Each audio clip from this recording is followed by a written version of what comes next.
tell you what, it's been an interesting last week here for me leading up to this week's show, and I got a few things to talk about. First of all, I'm going to talk about what do you think about the hit on Eric Dungy there, especially when he completed the pass to Dante Strickland that put the Orange up 17-3. Of course, I've looked at that replay numerous times, and I gotta think, was that a dirty hit, or was that he in the process of tackling?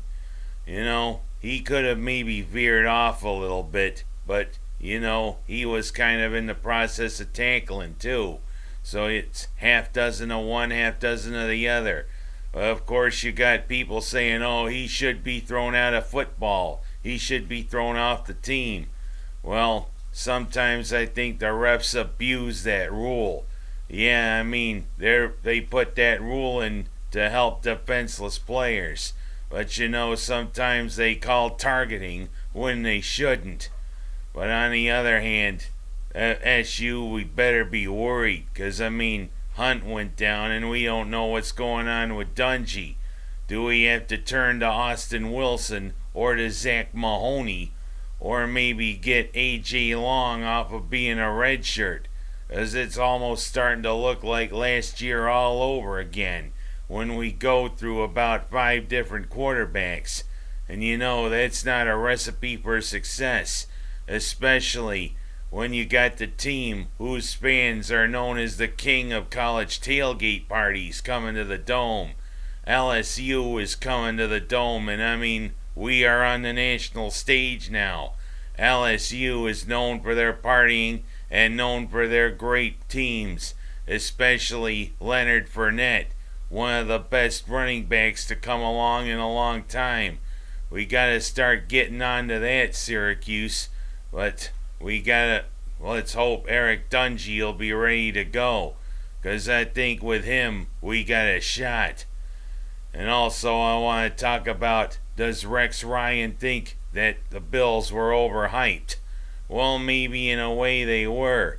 Everybody was talking about how we now were the big bad boys on the block with New England coming to Orchard Park. But of course, Tom Brady, the guy that's always tormented the Bills, and the thing is, let's just face it, he's good. He torched the Bills for 466 yards through the air. And of course, they hardly ran the ball. They only ran it 12 times. But that short passing game is like a running game. And Buffalo and Rex Ryan, with his defensive mind, had no chance against Bill Belichick and Pretty Boy Brady. And of course, Pretty Boy Brady went off laughing again. Same year, same time, same old story. The Patriots come, and Buffalo is that little brother that can't beat its big brother. And we got some work to do, especially when we gotta go down to South Florida to face our traditional rivals. That's right, it's the Fish, or as we also know, the Dolphins. We better get going, and you know what, Rex? We better eat some crow. Let's not get our egos too high up anymore. Shut up and play. It's time to do that. And I do want to talk about His Holiness the Pope coming here to the United States.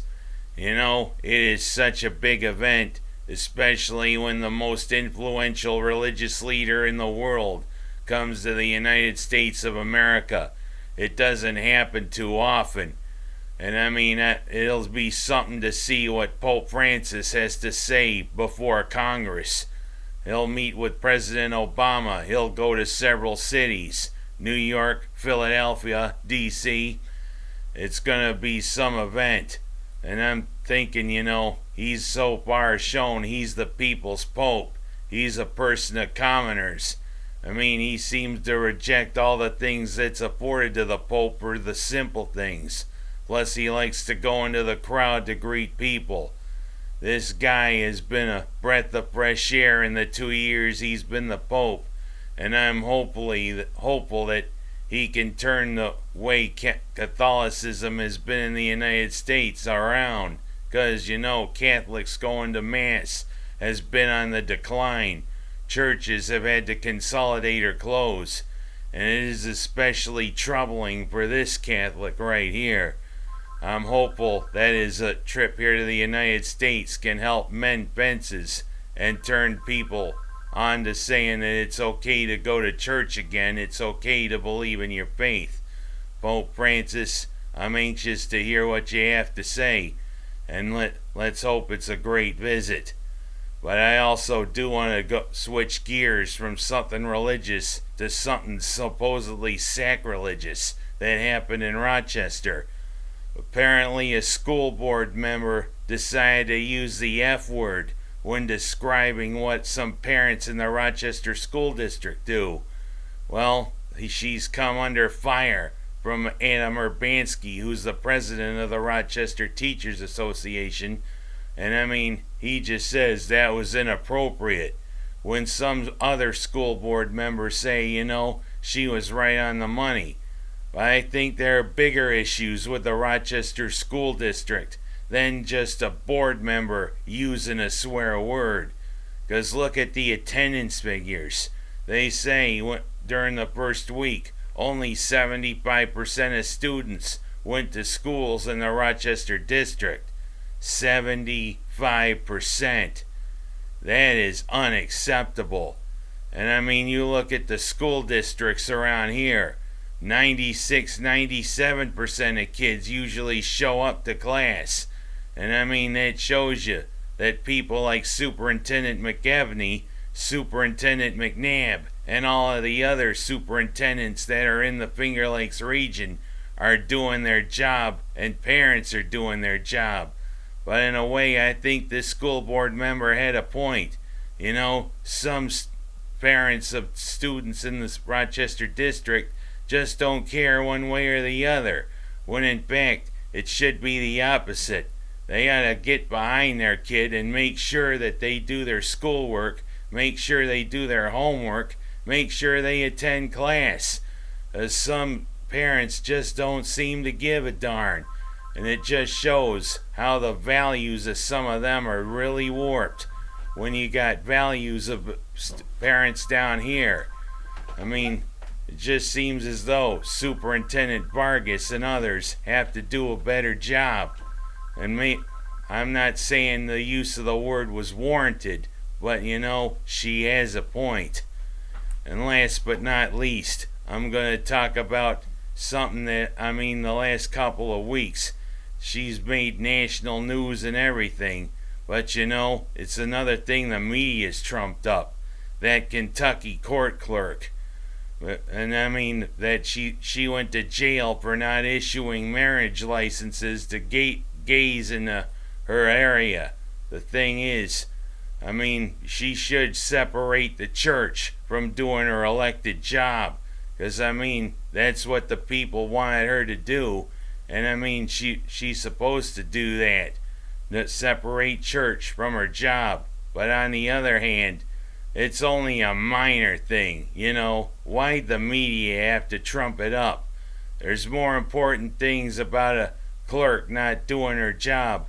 Especially when you got ISIS going around cutting people's heads off. That's something that is a more concern to the people than just a clerk that fails to separate church from her job. More important things here. We ought to get on with it. Well, those are my rants for this week, and hopefully Syracuse can beat LSU, and hopefully Buffalo can get back on track against Miami. And for Miners, let's finally get our first victory of the year against Midlake, shall we? Talk to you later.